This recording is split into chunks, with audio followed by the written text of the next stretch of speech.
창세기 22장 15절에서 19절 말씀입니다. 생명을 잉태하는 사람들 시리즈 세 번째, 오늘은 아브라함과 사라 이야기를 좀 하려고 합니다. 먼저 본문 말씀, 창세기 22장 17절 말씀 먼저 받들어 읽겠습니다. 내가 내게 큰 복을 주고 내 씨가 크게 번성하여 하늘의 별과 같고 바닷가의 모래와 같게 하리니 내 씨가 그 대적의 성문을 차지하리라.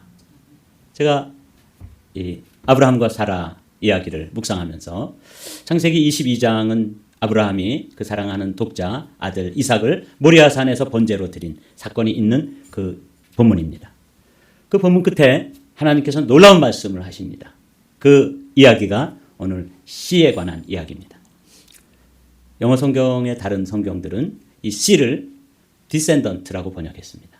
그런데 우리나라 말 성경 그리고 또 킹 제임스 버전에서는 seed라고 잘 번역을 했어요. 그 원형 본래의 의미를 잘 남겨둔 것이죠. 여러분, 우리나라의 이 번역의 수준은 세계적입니다. 우리나라의 신약학자들 또 구약 성경학자들 또 번역하는 분들이 어떤 나라들은 성경을 번역할 때 그냥 영어 성경을 배경으로 해서 그걸 중심으로 해서 그 나라 말로 옮겨가고 번역을 해요. 근데 우리나라는 학자들의 수준이 직접 히브리 대학에 가서 히브리 말을 배우고 또 그리스어를 전공한 그런 분들이 있어서 영어 성경은 참고를 할 뿐이지 직접 원어를 가지고 번역하는 수준입니다. 우리나라 말 성경이 아주 그 번역 수준이 높습니다. 이 구약 성경은 히브리 말로 되어 있는데 그 히브리어로 되어진 그 본문을 마소라 텍스트라고 부릅니다. 근데 우리나라 말 성경은 직접 마소라 텍스트에서 한글로 옮긴 거예요. 그래서 제가 여기 미국에 와서 아주사에서 공부할 때 그 구약학 교수가 우리나라의 말이 히브리어에서 직접 한글로 옮겼다 그러니까 깜짝 놀라더라고요. 어떻게 그럴 수가 있을까? 우리나라 수준이 그렇습니다. 그게 번역이 잘 돼 있어요. 오늘은 씨앗 이야기입니다. 여러분들이 오늘 설교를 들으시면서 딱 한 단어를 여러분 마음속에 간직한다면 seed, 씨앗이라는 단어 한 가지를 마음속에 간직하면 오늘 대성공입니다. 씨앗 하면은 여러분 생각나는 어떤 것이 있나요? 네. 저는 뭐 농부의 아들이기 때문에 저 강원도 산골에서 봄이 되면 씨앗을 이렇게 꺼내서 잘 간수했다가 이제 그걸 봄이 되면 심는 것 많이 봤어요. 호박도 심고 또 고추도 심고 또 때가 되면 벽실을 이렇게 물에 담가가지고 잘 담가놨다가 이제 모판을 만들고 그걸 또 모를 내고 모내기 하잖아요. 씨앗이 아주 중요해요. 이 농부는 굶어 죽더라도 자기가 심으려고 했던 씨앗 자루는 먹지 않는데요. 씨드와 푸드가 있는데 씨드는 아주 소중한 것이죠. 생명처럼 소중하게 여깁니다. 저희 집도 이렇게 보면 씨앗을 이렇게 매달아 놓은 거 볼 수 있어요. 그거는 뭐 건드리면 안 되는 거죠. 씨앗과 관련되어서 아주 유명한 이야기가 있죠. 문익점이라고 하는 이가 고려 말에 원나라에 유학 갔다가 귀국하면서 가보니까 우리나라에 없는 그런 옷을 만들어 입고 그러는데 보니까 그 목화라고 하는 그 식물을 재배해가지고 거기에서 이렇게 꽃이 피고 사실은 꽃이라기보다는 목화 송이가 이렇게 솜이 피는 거예요. 여러분 목화밭 보신 적 있나요? 네. 시골에서는 조그맣게라도 목화밭을 만들어서 솜 바지 저고리도 해 입고 또 솜 잎을 해서 덮고 그렇게 합니다. 그런데 그 이전까지 우리나라는 이 목화가 하나도 없었던 거예요. 그 가서 유학을 하고 이제 돌아오면서 몰래 그 붓두껍 그 사이에다가 목화 씨를 세 알을 넣어가지고 이제 몰래 밀반입을 한 거죠. 그 우리나라의 이 의료 문명이 달라진 거예요. 우리나라를 백의 민족이라고 그러는데 제가 문헌을 찾아봤더니 우리나라가 백의 민족이 된 것이 이때부터 이제 목화를 재배하고 그리고 이제 그걸 가지고 면을 만들어 가지고 옷도 해 입고 또 솜 바지 저고리에 솜을 넣어서 옷도 만들어 입고 그리고 이불도 만들어 덮고 그러잖아요. 그 전까지 우리나라는 삼배 옷을 입었다 그래요. 삼배는 있었던 것 같아요.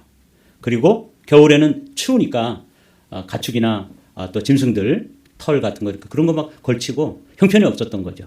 물론 뭐 귀족들은 비단을 중국에서 수입해 가지고 비단으로 이제 뭐 왕족이나 이런 분들은 옷을 해 입었어요. 그 얼마나 추웠겠어요.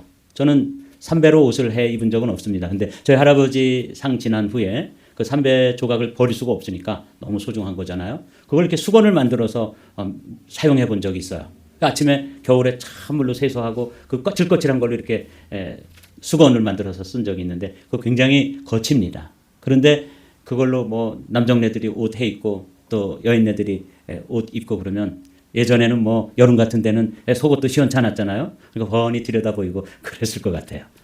그런데 이제 그 이후에 이 솜이 만들어지면서 솜바지 저고리 그리고 솜이불 이게 이 문익점이라고 하는 이가 씨앗을 준비해가지고 몰래 들어와서 우리나라의 문화가 달라졌던 것이죠. 이게 씨앗입니다. 오늘은 그 씨앗 이야기를 좀 해보도록 하죠. 이 성경 이야기가 씨앗 이야기라는 거 여러분 아세요? 성경을 펴면 창세기에 이제 11장까지는 인류 역사의 일반적인 역사 이야기가 나옵니다. 그래서 노아 방주 이야기도 나오고 바벨탑 이야기도 나오고 그러잖아요. 그 12장에 가면 한 사람 이야기가 나옵니다. 그 이야기가 누구냐면 아브라함이에요. 그래서 아브라함을 하나님께서 지금의 이라크 지역에 살던 그 유프라테스 강 유역에 살던 한 사람을 부릅니다. 왜 부르셨냐면 그를 통해 가지고 하나님께서 씨앗을 만들려는 거예요. 하나님의 씨앗 만들기. 이게 하나님의 긴 롱텀 프로젝트입니다. 그래서 이제 요 씨앗이 아브라함을 부르고 이 씨앗이 예수 그리스도 안에서 이 땅에 하늘 씨앗이 이 땅에 오게 되는데 그 기간이 얼마나 걸리냐면 2000년이 걸립니다.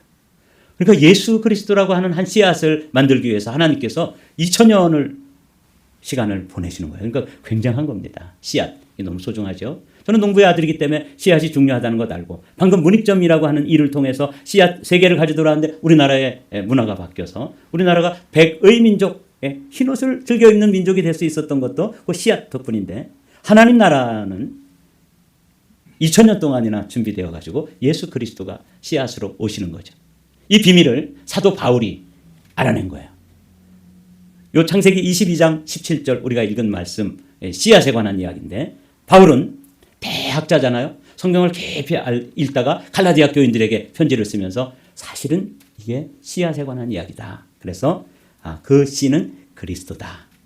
여기 씨가 이제 히브리어로 제라라고 되어 있잖아요. 이게 이제 씨 이야기예요. 사실 씨가 중요한 것은 씨 안에 모든 게 들어 있습니다. 다 들어 있어요. 여러분 요즘 수박이 제철이잖아요. 그럼 수박 씨 하나 안에 뭐가 들어 있어요? 수박 넝쿨도 들어 있고 그 안에 큰 수박도 이렇게 수박 덩어리가 들어 있고 그 안에 또 뭐가 들어 있어요? 씨가 들어 있습니다. 사과 씨 하나 안에 사과 과수원이 들어 있고 이 세상에 있는 모든 사과들이 그 씨앗 안에 들어 있는 거예요. 하나님 나라의 씨앗인 예수 그리스도가 씨드인데 그 안에 하나님 나라 전체가 들어 있는 거예요. 그 안에 하나님 사랑도 들어 있고 하나님의 계획도 들어 있고 그 안에 모든 게 들어 있어요. 그래서 이 씨드가 중요한 것입니다. 오늘은 그 이야기를 좀 어떻게 하나님 나라가 씨앗으로 만들어지는지 우리가 잘 아는 것처럼 갈대아 우르에 있던 아브라함을 부르시죠. 내가 너로 큰 민족을 이루고 내게 복을 주어 내 이름을 창대케 하리니 너는 복이 될지라. 그러면서 너를 축복하는 자에게 내가 복을 내리고 너를 저주하는 자에게는 내가 저주하리니 땅의 모든 족속이 너로 말미암아 복을 얻으리라. 한 사람을 불러서 그 인물을 아브라함을 씨드로 만드시면서 그를 통해서 이제 하나님께서 어떤 계획을 이루시냐면 모든 민족이 복을 받는다는 거예요. 어떻게 이럴 수가 있죠? 왜냐하면 씨앗 안에 다 들어있기 때문에 그렇습니다. 이게 이제 아브라함을 부르면서 여기까지만 이야기를 해주신 거예요. 근데 이 아브라함이 이게 잘 믿어지지가 않았던 거예요. 그래서 나를 통해서 천하 만민이 모든 민족이 복을 받는다? 이게 어떻게 가능해? 그래서 하나님께 이렇게 말씀을 드렸죠. 주님, 제가 이제 나이도 들고 제가 이제 100세가 가까운데 어떻게 나를 통해서 뭐 이렇게 후손을 잇는다는 게 어려우니까 우리 집에 아주 신실한 종 하나 있습니다.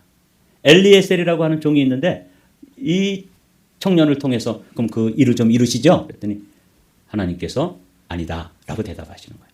그래서 어느 날 또 한번 생각을 합니다. 내 아내 사라는 이미 경수가 끊어졌고 생산 능력이 없으니까 그러면 젊은 부인을 하나 얻어서 후손을 보면 그것 통해서 하나님 나라의 씨드가 만들어지려나? 그래서 또 그 일을 이루시잖아요. 그랬더니 그 사람이 지금도 두고두고 역사적으로 이 정통 유대인들과 사이에 늘 갈등을 일으키는 이스마엘이라고 하는 이가 태어납니다. 근데 그것도 아니었어요. 그리고 결국은 75세에 부름을 받은 이 아브라함이 100세에 아들을 얻었는데 그 이름이 이삭입니다. 그 이삭이 태어나서 잘 자라고 있는데 그런데 그 이삭을 어느 날 번제로 드리라고 그러시는 거예요. 그게 뭐 청천벽력과 같지 않겠어요? 그래서 그래도 아브라함은 하나님은 없는 데서 있는 것처럼 부르시고 죽은 자 가운데서도 살려내실 수 있는 하나님이시니까 갖다 드려야지. 그래서 3일 길을 걸어가서 모리아산에서 자기의 100세에 얻은 아들을 번제로 드립니다. 그랬을 때 하나님께서는 이제 자신이 말씀하시려고 하는 그 또 한 번의 계시를 열어주시는 거예요. 이걸 계시의 점진성이라 그래요. 그러니까 목회를 제가 이제 한 30년 좀 더 했거든요. 근데 제가 전도사 시절에 깨달았던 하나님, 제가 대학생 시절에 하나님을 만났어요. 그게 내가 만난 하나님이잖아요. 그 하나님을 만나고 목회자로 부름을 받고 또 이제 군대 마치고 또 목회 시작해가지고 여기까지 왔는데 근데 조금씩 하나님에 대해서 더 많이 알아간답니다. 점진적으로 열어주시는 거죠.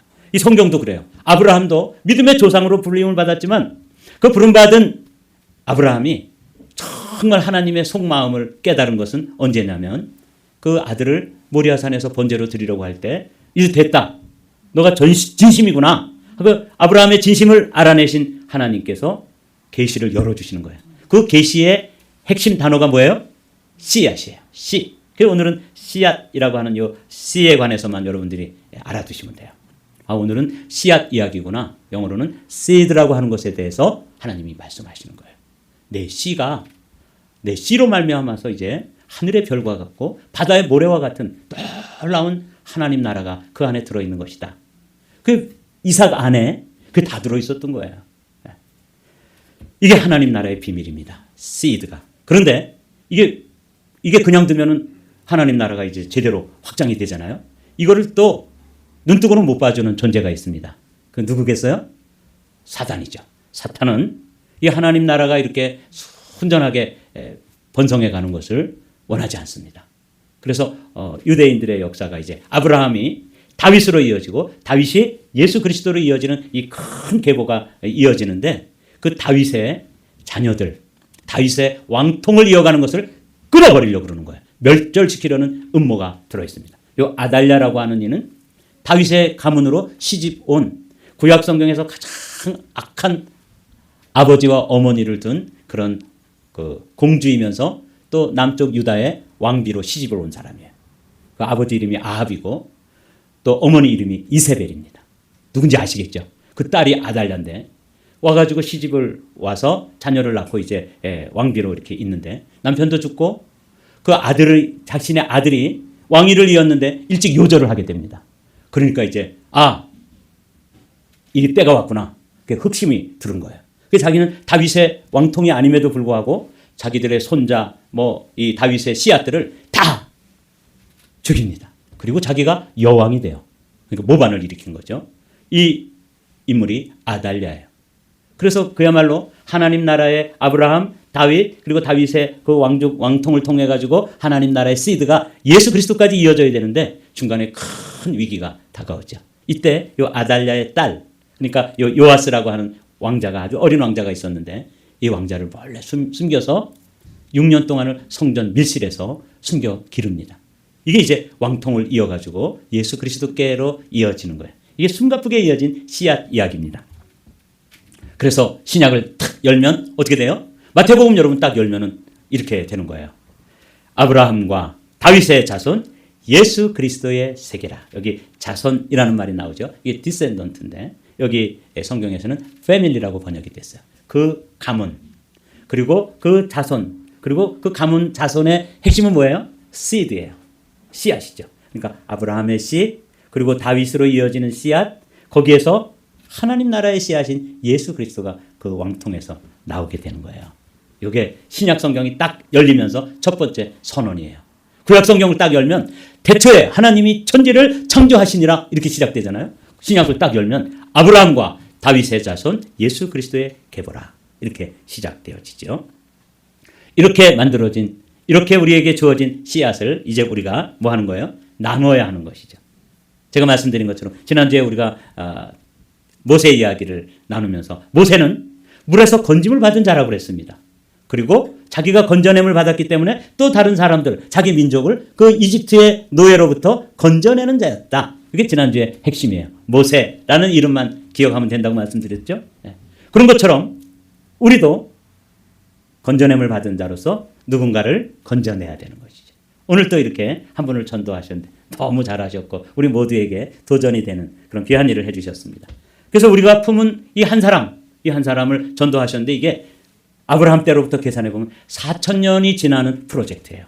예수 그리스도께까지 2,000년, 예수 그리스도로부터 우리까지 2,000년, 대략 계산해서 한 4,000년 된 프로젝트가 우리가 하려고 하는 하나님의 씨앗 나누기 블레싱 데이 프로그램인 것이죠.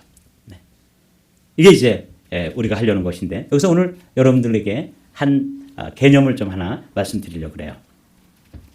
여기 아담 그랜트라고 하는 이가 Give and Take라고 하는 책에서 이 세상의 사람들은 세 종류의 사람들이 있대요.